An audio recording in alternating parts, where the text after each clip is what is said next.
Right. So it's a Monday today, and it's the 20th of March. So I presume quite a number of us could have gone perhaps for the shutdown, right? So, and they haven't made it back. But nonetheless, we are going to continue with the lesson, and they'll have to catch up on the recording. Right. So last week we had started on our series. We had started on capital structure, right? And I said this will pretty much be the backbone of this module. Something very, very important. So today we are going to be building on from that, and we will tackle a question, right? We will tackle a question. Right. Let me see if I'm getting enough. Okay, I think I'm not getting good coverage here. Let me just shift this a little bit and connect elsewhere, right? Just give me a second on that. Sorry about that. So I posted a paper from the FI concession, right? So which was in February. So that's what I want us to look at some things from that paper. All right, I just want to change a connection here. I just want to shift connections. All right. I think this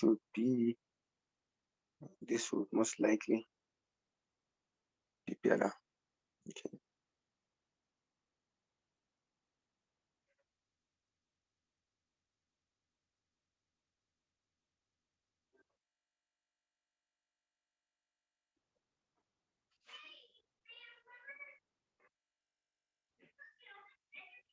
Okay, so I'm just going to share the entire screen here. All right. But then this is what we're going to be doing here. All right, so this is on the paper. So, right, on question one where I just stopped, there was valuations, measures, acquisitions, quantitative and qualitative considerations. On number two, then on the second part, we had analysis of financial and non-financial information, capital structure, cost of capital, and capital budget, which is what we are on, right? So most of that we have covered: analysis of financial information, and then non-financial information, capital structure. We have covered all that there, right? So we should be able to understand where we are going. So we'll be jumping straight to question number two.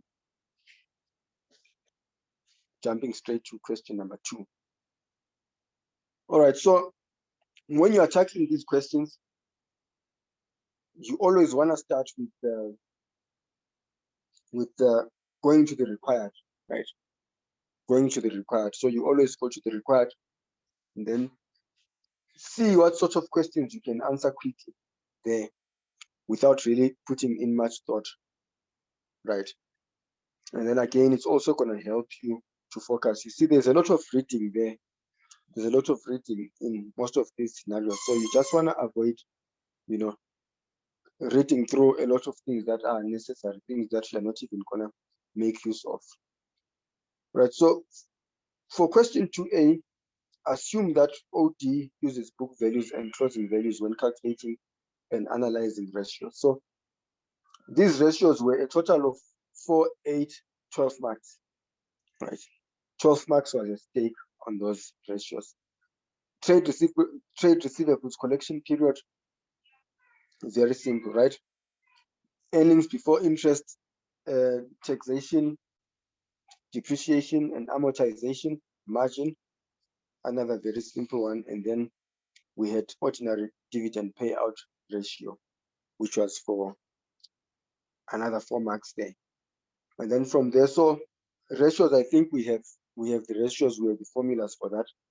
So I'll see if we can go to them also, maybe just to give us a feel, on what we'll be doing on that one, right? And then question number 2, with regard to invitation by Dupelela to tender, calculate the weighted average cost of capital as at 30 November 2022 and briefly explain the importance of weighted average cost of capital to OD in its assessment of financial viability of the tender. So the tender there is on the second part there, which was a whopping 18 marks. So what we are basically going to be doing as of what we started last week and what we should complete in maybe a week or two in this question paper was 28 marks. Right? Was 28 marks. So you'll be fast on your way to getting yourself a sub if you can at least get these marks, right? You'll be very close to that without having answered most of the questions there. All right, so maybe let's start with I don't know, maybe we should start with the ratios, right? My big guess is that we can quickly get our heads around the ratios and then and then see what we can answer there on the ratio question. So the trick now is we're basing this on book values and closing values, right? Which is quite important. And then we are looking at 2022 and 2021, right? We are very much looking at those two there. Right, let's go, let's make a spreadsheet there. Right, so we are in 2022, and then we can as well put 2021 right there. So how you arrange this is up to you, but try by all means to make it understandable, right? To make it clear to the markers. So you don't really have to arrange it the way we arrange it here, but just make it good. Just make it look good. Speaking of making it good, I think let me add a line there. Okay.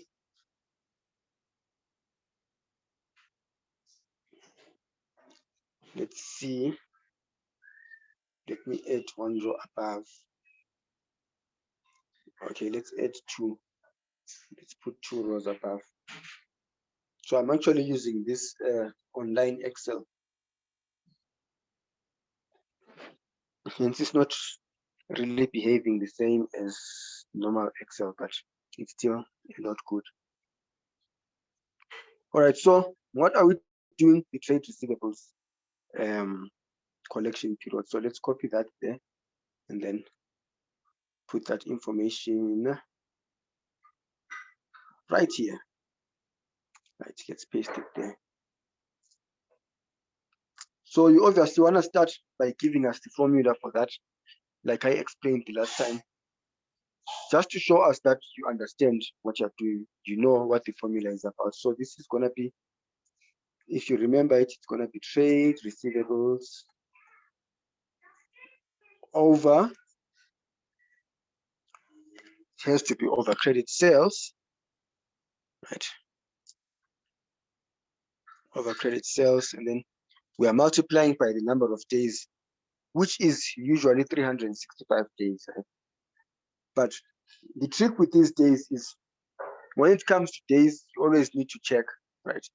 You always need to check because sometimes they might say assume 366 days or anything of that sort.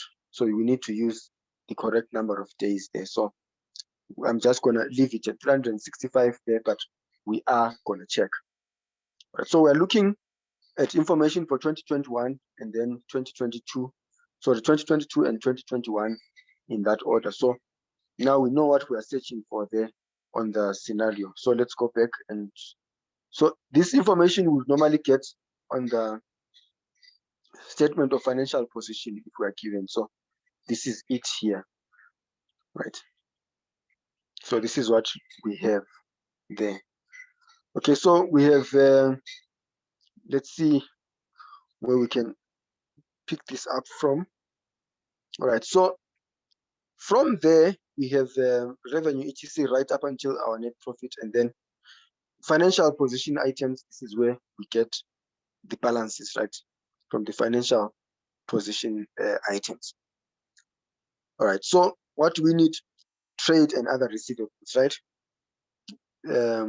This is where we have our trade and other receivables, 17,000 and 6,000 there, right? But what we do, because we are smart, we can see that there is a note there, 1.1. Let's go and read what's on the note there in case there are adjustments that we need to make. So 80% of the revenue is generated on credit from contractual corporate customers, while 20% is generated from pay as we deliver, right? From pay as we deliver. So if 80% is generated from credit, so we need credit revenue, credit sales. So which means when we are now doing our consideration on the denominator there, we need to make sure to make an adjustment of that 80% there. So 20%, if it's pay as we deliver, and then this is cash, there is no credit on this one. All right, so which means we don't have any adjustments on that, on this 17,000 and on that 6,000. So we are gonna leave it at that there, right? So 2022, let me start by putting that again, right? Though ideally I would have just put an equal sign, right? So we already have the formula, so there won't be any need for us to put down the formula again. So we had 17,000 for the first one, and then let's see for 2021, right? Let's do for 2021. We paste that there again. How much was that? I think it was 6,000. We're gonna check that again. 6,000. So what are we dividing that by? By credit sales. Okay, I actually wrote credit there. Let's correct that. Credit sales. Right. Done. So we are doing for both years. All right. So where is the revenue? Revenue is here, right? This is the revenue. We have 87,000 and 85,500. Right, there you go. We have our 87,000. So let's put in our 87,000. But remember now, there's an adjustment that we need to make on that amount. There are 80% adjustment because only 80% is credit. So times 0.8, or you can put it as 80%, right? Right, so we leave it at that. And then we come down this side. The other one was 85,500, right? So we put down that 85,500 and we need to adjust it for 80%. Right? So obviously, whenever we have information that's given, we want to take into consideration the information that's given there. Right? Let's make space there for the continuation of that formula. All right, so let's see what they have to say about the number of days, right? So here is the assumption for 2020. So this was a mistake, I'm sure. This has to be 2022 and that has to be 2021. So for 2022, it's going to be 366, and then for 2021, 365. All right. You see where it becomes important to check the dates. So we have, to check the information there. So we have 366 there times 366 days. Right, and then here is 365. It makes a slight difference. A slight difference. All right. And then, so here I think more appropriately we should write number of days, right? since days can basically take any value there, number of days. All right, so far so good, easy. All right, so let's run this calculation down here. All right, so this is going to be 17,000 divided by, let's put a bracket, 87,000 times 0.8. All right, and then times 366 there. All right, so what do we get?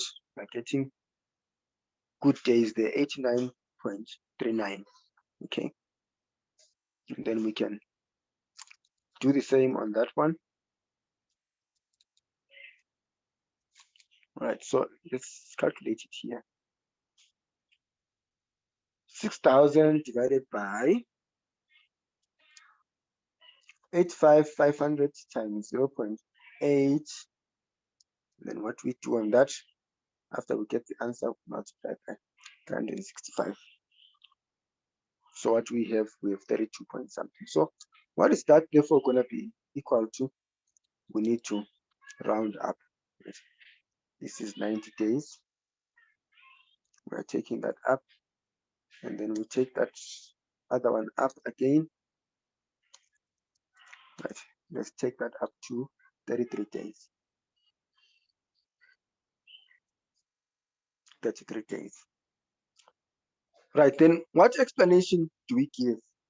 So for starters, we need to first, our agreement the last time was we always need to, right, we'll always need to, first of all, talk about what the ratio is about, right? Just mention what the ratio is about, and then from there, apply what's in the scenario, right? We can see that in 2022, from 2021 to 2022, the days went up from 33 to 90 days. All right, so what does the ratio measure? So this one has got to do now with the number of days that it takes for credit sales in particular, right, to be converted into cash or to be recovered or to be realized, any of those words there. Or basically, the number of days it takes for the average debtor to repay the debt, right? So like we said, and like you've read, we always want to prefer a smaller number of days, right? The smaller number of days, the better, right? We'd rather have our money as money, our cash as cash, right? We don't want it stuck up on debtors there. Debtors have the risk of going bad, right?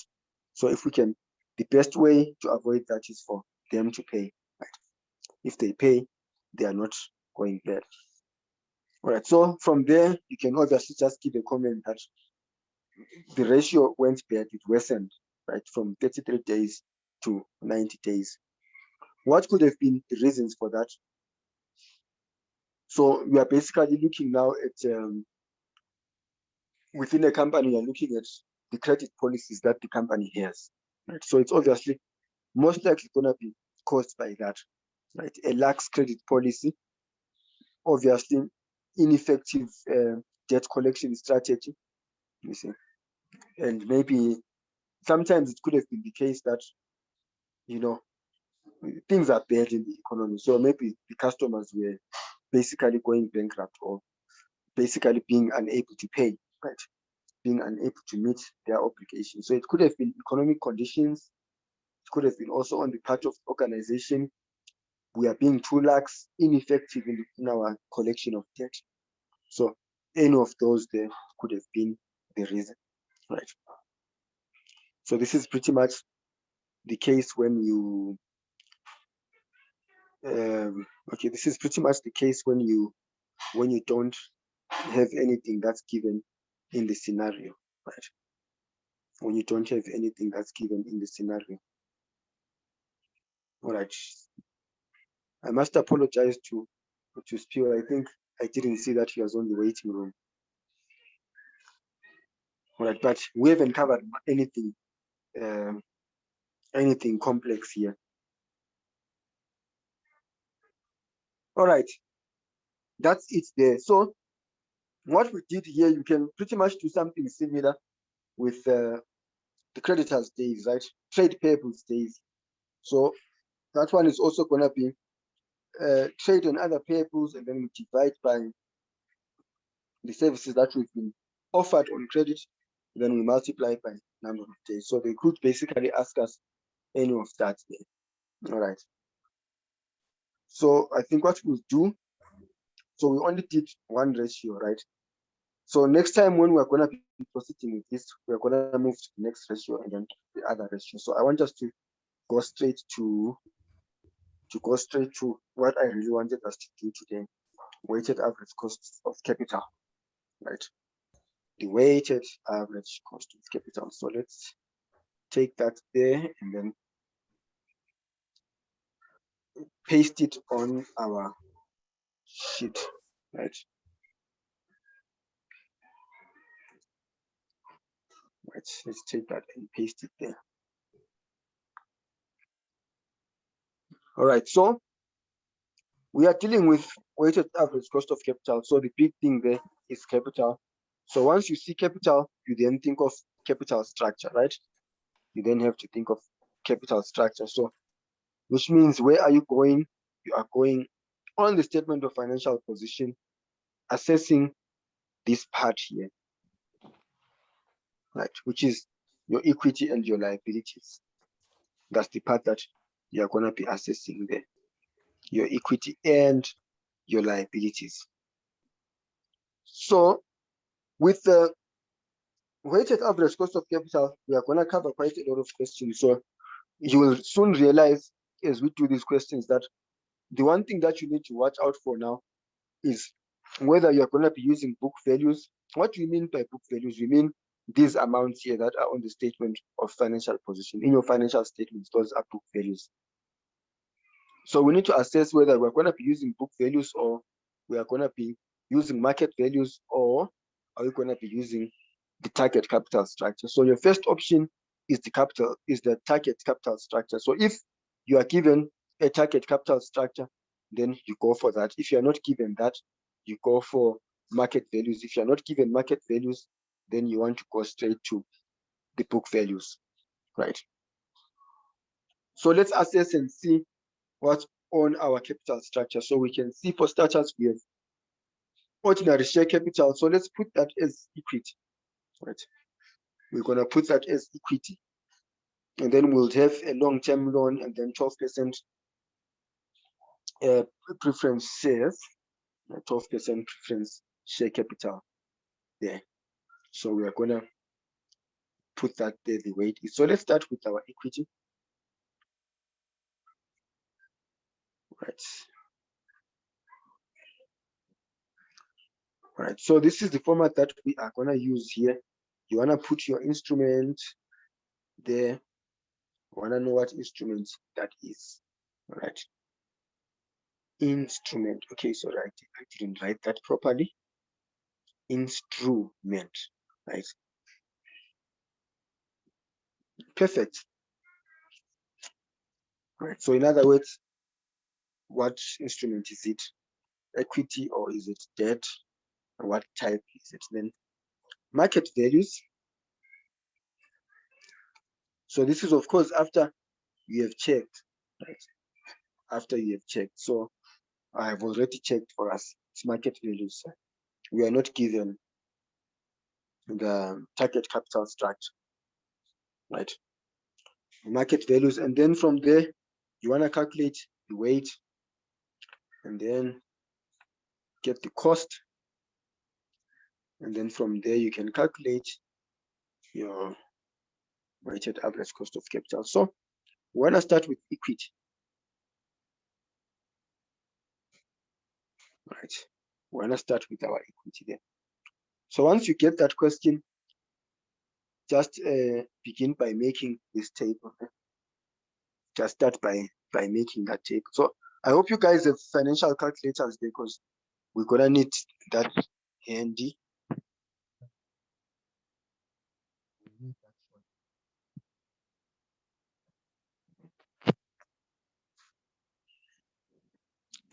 All right, so what we have again we have a long-term loan. Let's take that and copy it there. All right. And then what else do we have? We have this here, preference shares. So we'll talk about these preference shares shortly, but let's just finish with that there. All right. So as far as we know so far, this is what we have, but we are gonna check now from the scenario what the stories are, right? We are gonna check now from the scenario if there are any stories, if there's anything that we need to be aware of. We are gonna be on the lookout for that. All right. Let's just let's see. Let's remove this capital there. Let's just put it as preference shares. Can I drag this and put it like that? Okay. Maybe a little bit more so that we can incorporate our calculations. All right, so ordinary share capital is on 1.4. Let's see if we might need to do calculations on that. OD has more than 2.2 million shares on issue. So on 30th of November, these shares were trading at 25 each, while the price revenue multiple is 0.7 times on that same year. 0.7 times on that same year. Okay, not a problem. So from that, we can basically come up with we can basically get the market value there, right? We can easily get the market value from that. Okay, so if you are finding the market value, your first option is to check if you are given the price. In this instance, we are given the price here that a share is trading at 25 rand each, right?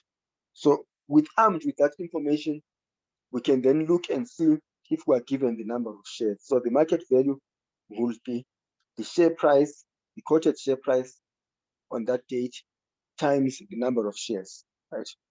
Then you come and have a look and see what you are given here. So we are only told that OD has more than 2.2 million shares in issue. So more than 2.2 million shares in issue could be 2.3, could as well be 5 million, even 10 million, right? Still more than 2.2. So we are not given an exact amount there. But what can we use? We are given the price over revenue multiple, right? So this is a ratio that we are given, right? On that same day, the price over the revenue multiple, giving us 0.7. So just by analyzing this now, you can see if price over revenue is 0.7, what would be our price? Because we are looking for the price relative to revenue. Okay, let me maybe put it down and do a calculation quickly for that for us there, right? So let's just say we're gonna say calculation 1, right? We're gonna say calculation 1 there.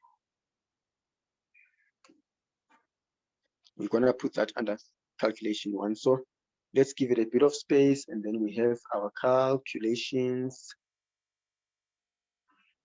All right, and then calculation number 1 is gonna be here. What are we calculating? Things to do with equity, right? But what on equity? The market value. Let's start with the market value. What is the market value? Is the price, the market price. But what do we have in relation to that? Price over revenue is equal to 0.7. We are given that, right? Price over revenue is equal to 0.7. So we are looking for price. We are looking for price given price over revenue, right? We are looking for price given price over revenue. All right, so what will our price be? So revenue is at the bottom, right? So we can as well multiply by revenue on both sides, or cross multiply. Price is going to be 0.7 times your revenue. What is your revenue? So we can check now and see what our revenue is. We just had revenue on the previous question, right? We just had our revenue there. So we can basically go up there and check what was our revenue. 87,000, right? Our revenue was 87,000. So what's going on now? Oops. 87. Let's see what this is gonna do. Okay, it was smart enough. 87,000. Okay, let's put it as 0.7. Let's keep it consistent. 0.7 times 87,000. Okay. All right. Punch it in there and we see what it gives you. Right, so I'm gonna put it there. I'm just gonna put it there. Right. 0.7 times 87,000. What does that give us? 6,900. Right. We have our amount there. So where is this 6,900 going? We need to have our 6,900 under the market value there. So we take it as it is and we put it there. So we are done with the first part. But what else do we need? We need a cost there. Right, we need a cost. So we're discussing all these last week. We're discussing all these definitions. This cost, what this cost is. So this cost, we are not given anything else there. So let's just start from the top now and see. Question 2 starts off here. So we are not told anything there about the cost. Nothing. So now we are reading through with an intention to get the cost, right?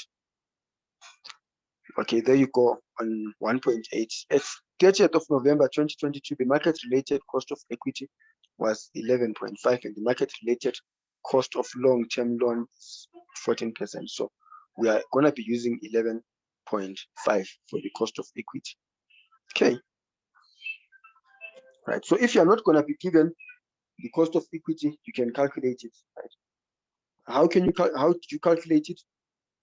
Hopefully the next question that we're going to deal with is going to have such a calculation. We're either going to use the capital asset pricing model, right? Wonderful. We're either going to be using the capital asset pricing model or Gordon's dividend growth model. Either of those two, right? For the model, it's most likely that you're going to be using either of those two. But again, we need to stay versatile, being able to adjust to any circumstance. So 0.115. So you can still write it as a percentage, 11.5%. In fact, let's write it that way, 11.5%. All right. There you go. Okay, so far so good. Let's deal now with the long-term loan. Let's deal with the long-term loan. Right, so we go again to our story and see where do we find our long-term loan. This is our long-term loan, okay? All right, so normally we have preference shares coming right below the ordinary shares, but it doesn't matter where you put these here, just as long as your classifications are correct. Right, we're gonna deal with the preference shares last. All right, so long-term loan. What's the story now on the long-term loan? It's on 1.5. On the 30th of November, the market value of the long-term loan is what? 23,500,000. So we are given there. So because we are given that information, we will quickly put it as it is, right? We will quickly put it as it is there. All right, so we say that one is 23,500. So maybe just for the sake of clarity, let's just put the calculation there and write it as calculation number 2, even though there isn't a calculation. There isn't quite a calculation. Market value is given. We say that one is what, 23,500. Now we need the cost of the loan, the market value of that loan. All right. So where do we get the cost? Let's come down and check. Right. I think we had some information there. Right. And the market related cost there of that one is given as what? Long-term loan as 14%. Right. So you're gonna come down now and take your 14%. So this one needs to be adjusted for taxation, right? Because it's tax deductible. Remember when we spoke about the advantages of the debt capital. All right, so what is that? Please punch it in for me. What are you getting on that one? All right, retained earnings. Why are we ignoring retained earnings? All right, we'll get to that. So Ayanda, please punch in 14% times 0.72 for us, and then we'll answer your question.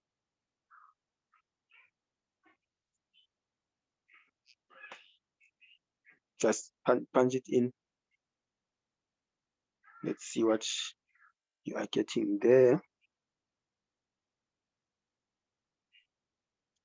All right, perfect. So which is going to be 10.08%. Right, 10.08%. So let's take that and put it right there, 10.08%. Perfect. So why are we ignoring this here, retained earnings? So we are not only ignoring retained earnings, we are also ignoring this ordinary share capital because these are book values. So we want it at market value, same way that we ignored this 23,000 and went for 23,500. So these are book values. So we just leave them the way they are. So it's the book value of our equity. So unless if the question is asking for weighted average cost of capital at book value, then we'll take both of these. We'll basically take both of these as part of our equity there. Right now we are dealing with the preference shares. Let's see on preference shares. Right. 1.6 on the 30th of November 2026, all preference shares will be redeemed at par, right, on par value, right? All these 6%. Sorry, it's a 6% discount, my bad. So on the 30th of November 2026, all preference shares will be redeemed at 6% at a 6% discount on the par value. All right. And then on the 30th of November, which is our reporting date now, 30th of November 2022, the market-related cost of similar redeemable preference shares is 12.6. All right, so let's deal with that. Now, we are calculating. So most of the time now, when you're going to have to deal with preference shares, and sometimes most of this debt capital, you will have to, right, you will have to continually make use of your financial calculator. You will most likely be calculating the present value, right? You'll most likely be calculating the present value. So let's first check what the future value is of that amount. It's 8,000 there, right? It's gonna be 8,000. So, but there's a trick now. That 8,000 needs to be adjusted, right? That 8,000 is gonna have to be adjusted because it's gonna be redeemed at a discount, right? It's gonna be redeemed at a discount. So let's watch that. Let's watch for that now.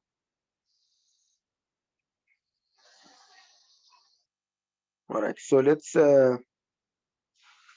say 12% preference shares on our working there.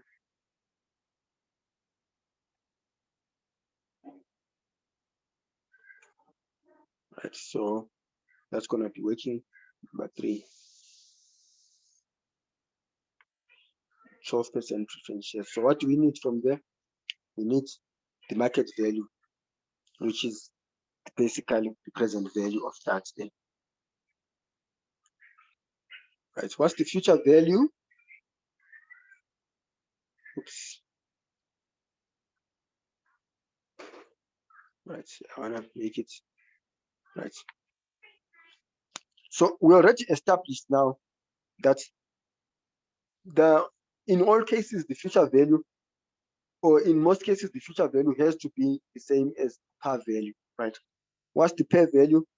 Is the one that you find on the statement of financial position, so which is basically that 8,000 there, right? So 8,000, in most cases that 8,000 is going to be the future value, but now we need to discount it by what they said they are going to be redeemed at a discount of 6%, right there. So which means the future value, when these amounts are being paid back, they need to be reduced by 6%, right?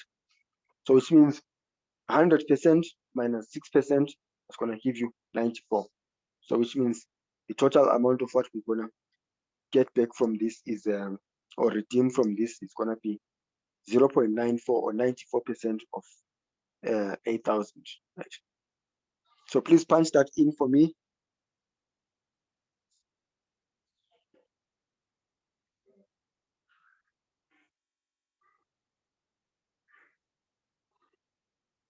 Right.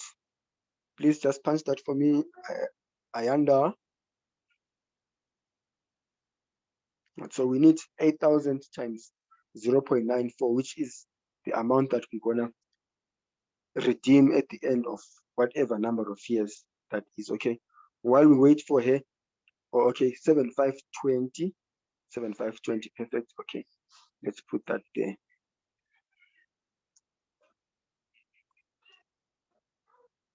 7520, right, that's the future value. So we don't yet put that anyway. All right, now let's deal with the other one. So we need interest. So what interest do we use on that? We use the market interest, right? So in other words, what are the similar redeemable preference shares interest? So it's 12.6. So the preference shares, they do not attract a tax deduction, right? So it simply remains as 12.6. Right? It simply remains as 12.6. And because we are here, we can as well come and put that 12.6 on the cost here. Right. That one is not going to change, right? 12.6. And then now we're going to leave the number of years up to redemption date. So we are starting our count from now. So you need to always watch out for that. So our reporting time now, our reporting date is 30th of November, 2022, right? Okay, I'm reading on the wrong one. Here it is here. The 30th of November, 2022, right there. Right, that's the date. So we need to check now from that date up until 2026, how many years is it? So we have 2023, 24, 25, 26. So we have 4 years up to redemption date. So you need to check for that. Right, sometimes your years can be 4 point something, right? Don't rule that out. Simply count the number of remaining periods, right? Or remaining years. Then we're gonna need the PMT. So these are 12% preference shares, so which means the payment of those always has to be 12% times 8,000, right? Please calculate that, Ayanda. 12% of 8,000, what does that give you?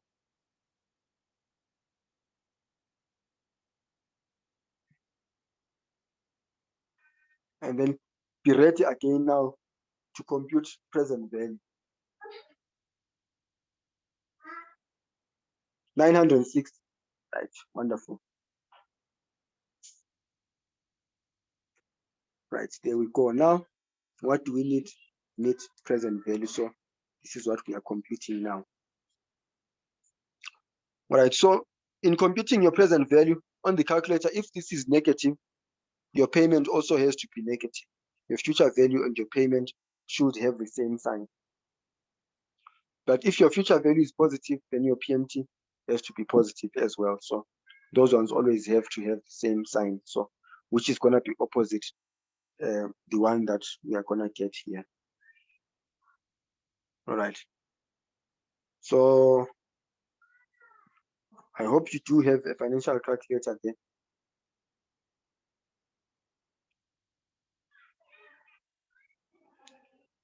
Before I can search for mine online.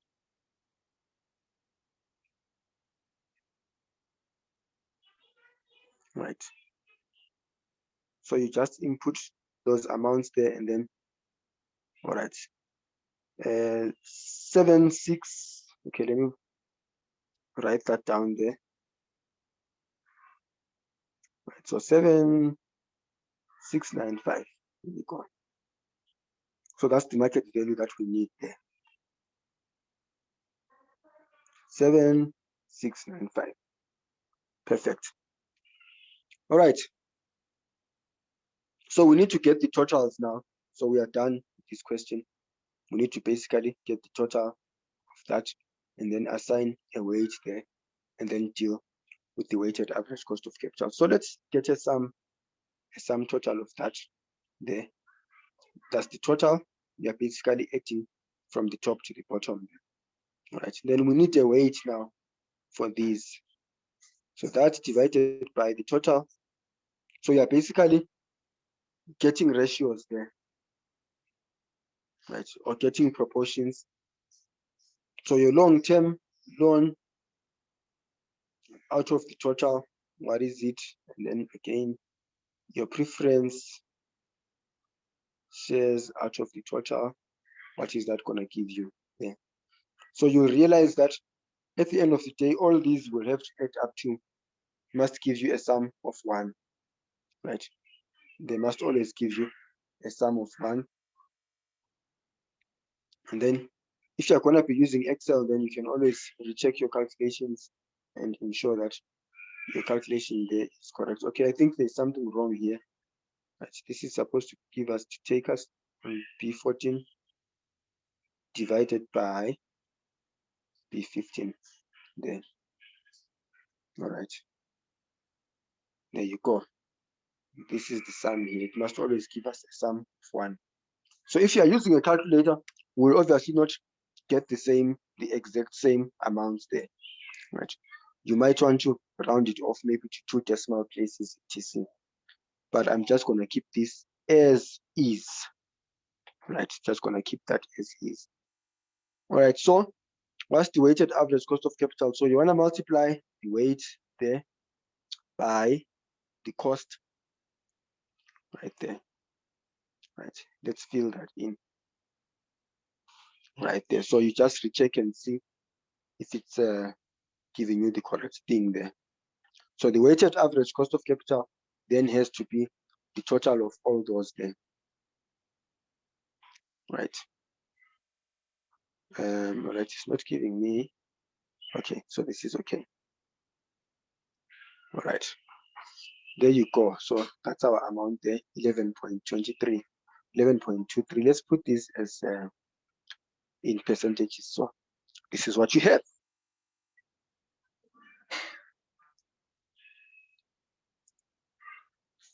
11.23%. So we are done there. So what was at stake now?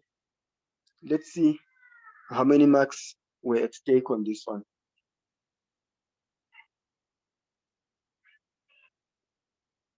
3 marks, a free 10 marks, the 8 marks on those calculations, and then the explanation as to why is your weighted average cost of capital important when it comes the assessment of the viability of our tenders. So we are going to see now in this on the next sessions when we're now dealing with the capital budgeting principles, right? Why we specifically use weighted average cost of capital there, right? We are going to see that. So what questions do you guys have pertaining to what we did today? All right.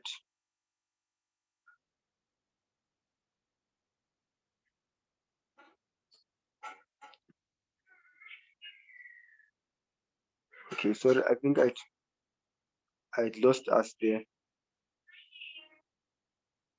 Right. Let's just go to where we were. All right, this is where we were. So this is our last amount there. So what questions do you guys have pertaining to what we did today? Very simple, right? Very simple, this one. All right. So the most important thing now on we'll see with the other questions that we're going to cover, but much later, of course.